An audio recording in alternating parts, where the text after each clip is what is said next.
Hi class and welcome to lab 3.3. I must admit this lab was definitely a challenge for me. I ran into a lot of difficulties just getting software to work and different things like that, but I persevered and I think everything's okay now.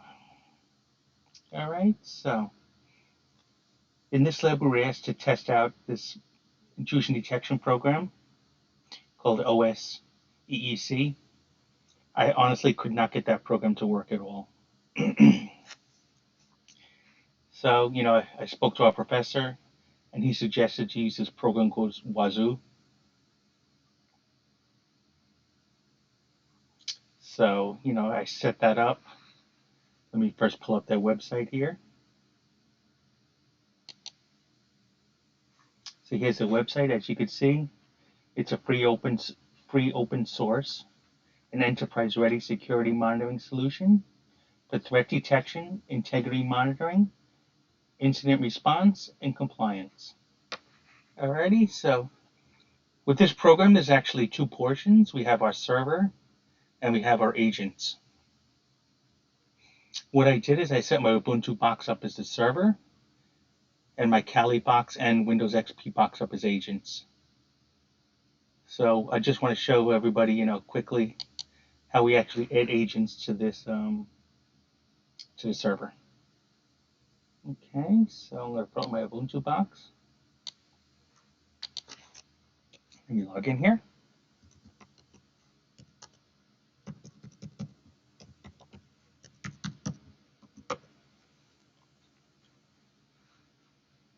Okay, in order to add agents to the software, it's going to be the sudo var osec bin manage agents command. Let's put in my password.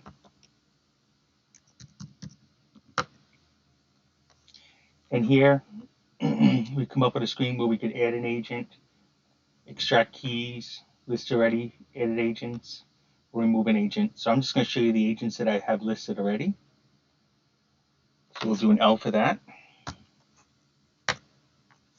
And you see I have three agents here, my Kali box, my Windows 10 box, and my Windows XP box.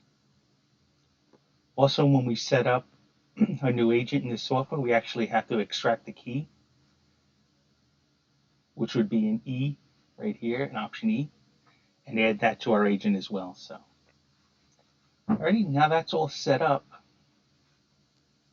Let's go into actually the GUI itself and see what it looks like.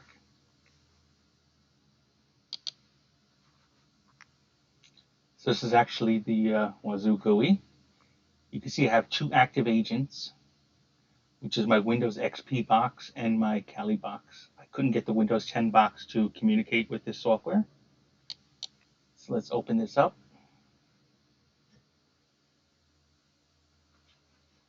Once again, here you see the two agents.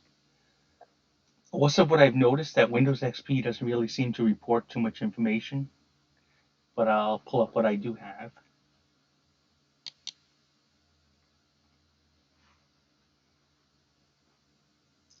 I really like going to the security events.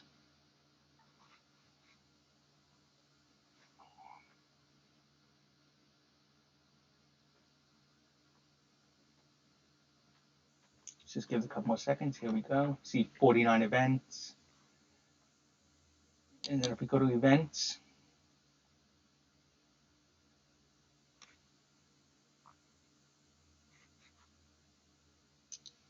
here we go. Let's pull this up. So, we can see registry values, checksums changed.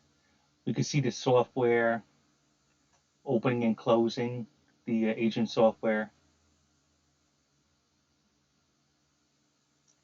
It reports a couple of little things here and there, but on the Windows XP side, like here, we could see the restart OSSCC agent. On the Windows XP side, I'm not sure if it's, a Windows XP issue or not, but it really doesn't get much information at all. Wasn't too impressed. So let's go back to modules again. We'll go to active agents. And let's go to the Kali box. The Kali box actually does show a lot more information.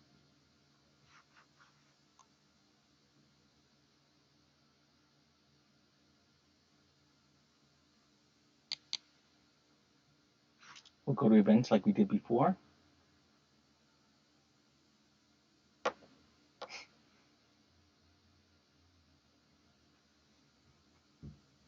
And here we could see login sessions, listen ports, logins opens, logins closed, file deleted, integrity checks,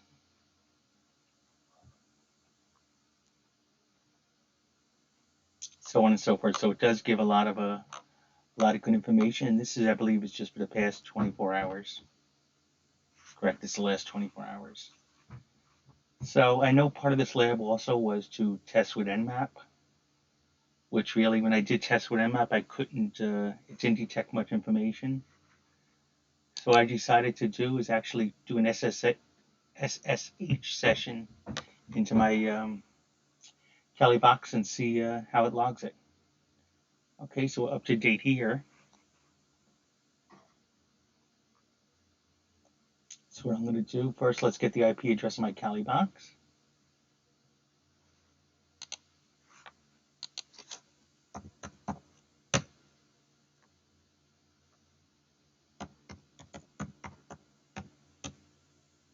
So that's 192.168.99.5. So now I'll go over to my Windows XP box.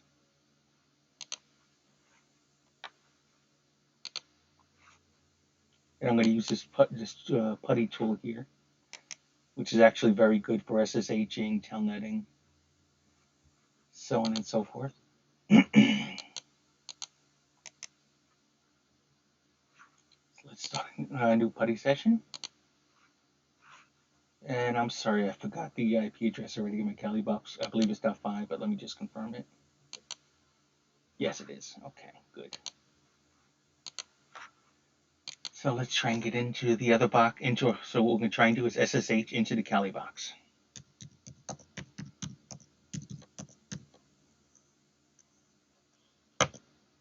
You'll see here we get a login prompt. So I'm going to do two things. First, I'm going to log in with my credentials, and we'll see that I access the box. And then I'm going to log in with incorrect credentials, and we'll see what happens. So here we can log in as root.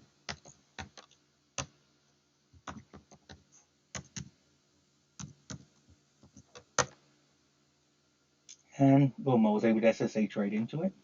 Let's do a who am I. You can see I'm root. Let's do an IF config.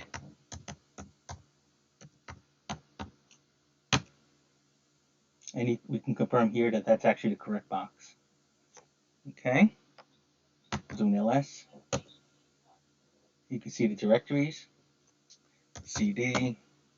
We'll go to root. ls. Boom. Okay. So I was able to SSH into the box with no problems. Let's exit out of here.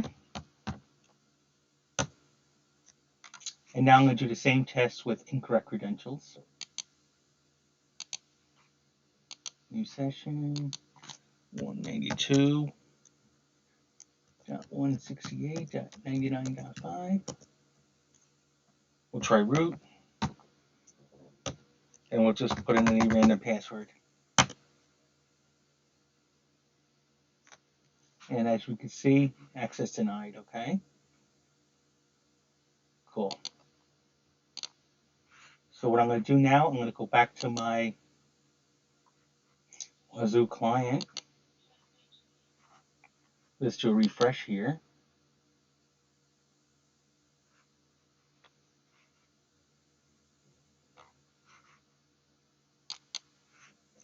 Sometimes this does freeze up a little bit on me. I may have to actually log out and log back in.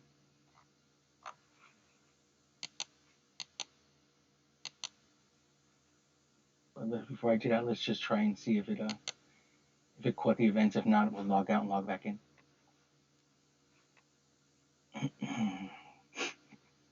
Just give it a second here.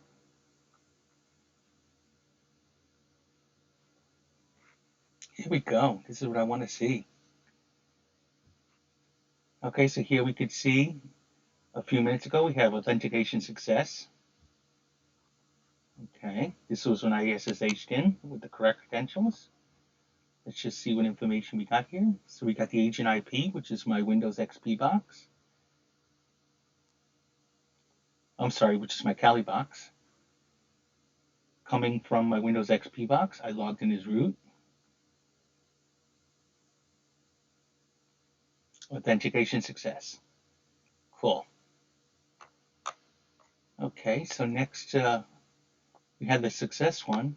Then we had the login, the authentication failed one right here. That's when I put in my incorrect credentials. Same thing, the target IP. Oh, emails, emails, emails. Love them. Here, the target IP 192.168.99.5, which is my Kali box. 99.6 is my Windows XP box, where I'm SSHing from. You can see it's SSH and logged in as root, and that was unsuccessful. You can see your authentication failed. Okay, so really, in essence, I think this Wazuh agent or software intrusion detection software is actually a great package. It is open source, it's free. It definitely has a lot of potential, in detecting threats. I think it's a lot more useful right now on the Linux side based on my experience, but I do want to play around with it some more and experiment more with the features that it offers. Because I think, as I said, it has a lot of potential, and I'm sure it will work with Windows, but I just haven't fully cracked it yet to get to why it's not showing everything like it should. Alrighty, I think that's going to be it for this lab. Have a great day. Bye bye.